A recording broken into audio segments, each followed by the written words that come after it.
As a Yari general, I always hear young soldiers talk about the humans. A peaceful species which don't go to war with anyone. They don't send diplomats, not even trade with other species. They don't bother anyone and in exchange expect to not be bothered. They are nestled in their respective galactic neighborhood, colonizing uninhabited planets and terraforming others. They keep to themselves and only aid themselves. Yet they are still the most respected species in the whole of Galactic Union. I don't get it. They don't do anything yet we're to respect them? I overheard a young soldier say to his friend, "You probably shouldn't say that. I heard they are the first ones to achieve FTL travel." His friend whispered, "Your friend is right, you know." I said, sitting next to them, "General Kobil." They both yelped. I chuckled. You shouldn't talk about humans in a negative light. It's true that they mostly don't engage, but they do help when reached out to. Let me tell you a story. I sipped my drink as the two youngsters pointed their ears to me eagerly. I chuckled and started to recall my first encounter with the humans. It was my first time as the head pilot of a battleship. We were at war with the Chians, a vicious species who liked to conquer worlds. They were the most feared race in the whole universe at that point. Hungry for battle, always equipped with the biggest and most destructive weaponry, our little battalion consisting of 600 ships had no chance of even making a dent in their thousands. They decided our then small empire, consisting of only our own solar system and a few neighbors at the edge of the Galactic Union, was easy grabs for them. And we were. We send distress signals, calls for help to the Union, only to be met with silence. I don't blame them. Risking so much for such a small and insignificant empire against such a foe wouldn't be smart. We didn't have much to offer. As a last-ditch effort, as our fleets were thinned down to only 30 ships, we sent out a signal to the whole of universe hoping for someone to answer.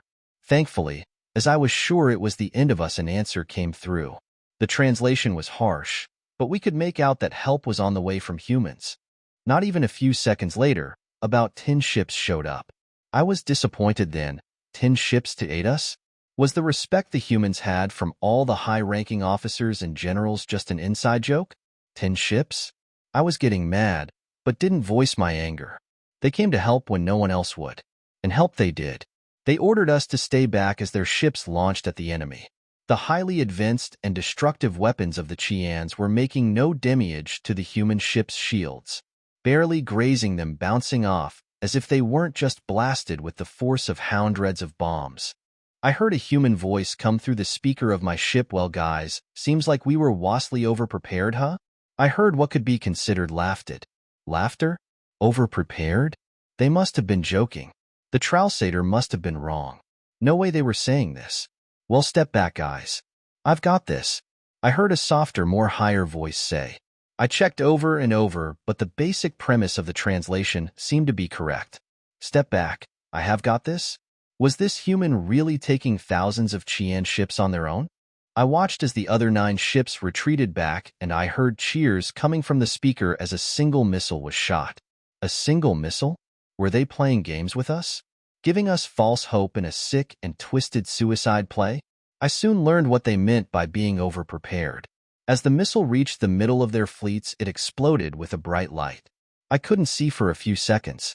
When the light went away, all that was left of the enemy was nothing. There was nothing there. I was shocked. How could this be? All of them gone? I asked for the humans to come along to our planet, so we can thank them personally and honor their aid. It took convincing, but they agreed. Soon we were landing at our home. After a lot of ceremonies, I was able to have a one-on-one conversation with one of their commanders. By the voice I could hear, it was the one who fired the missile. Hello. My name is Kobil. I was the one who kept pestering you about coming here," I started shyly.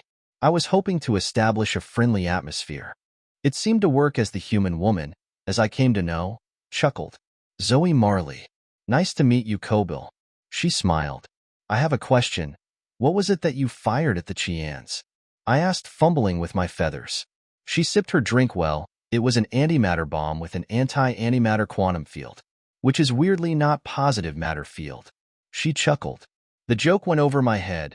Perhaps IT was the translators they had. Well, anyways, the bomb obviously lets out antimatter, which consumes everything IT touches within seconds and after that the anti-antimatter quantum field is discharged, which erases all antimatter from the area of effect from the bomb.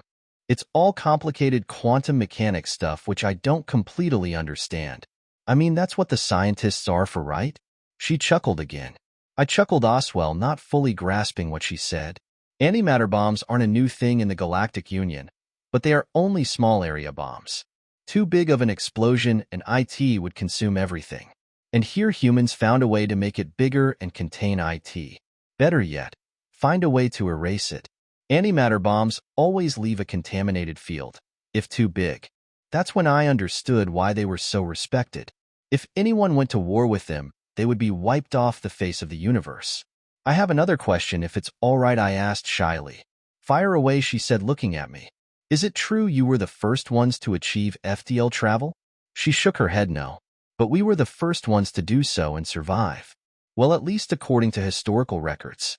Millions of years ago, when we first set out for the stars, we were still grappling with the question of why we weren't seeing any other signs of life. Even with the light speed being so slow, we should have at least seen some. Yet there weren't any. There were a few theories, and the worst one was true. There was something killing advanced enough species. And long story short, we killed them. Hungry for power species, probably one of the first to travel space. They were devouring any planet that got to space travel level of science. My eyes were wide and my feathers were fluttering. You killed them? Why don't you tell this to the universe? Or remind everyone often? I was surprised they don't bask in the glory of basically making a galactic union possible. She just chuckled. Important figures know. People know to not bother us, and that's all we need. We aid when needed, but fame is not what we want. We want respect and to be left alone. And that's what we have. Maybe someday in the future humans will get out of their ass and join forces, but we learn to only trust ourselves. She sipped her drink. Even to this day, I still remember that conversation.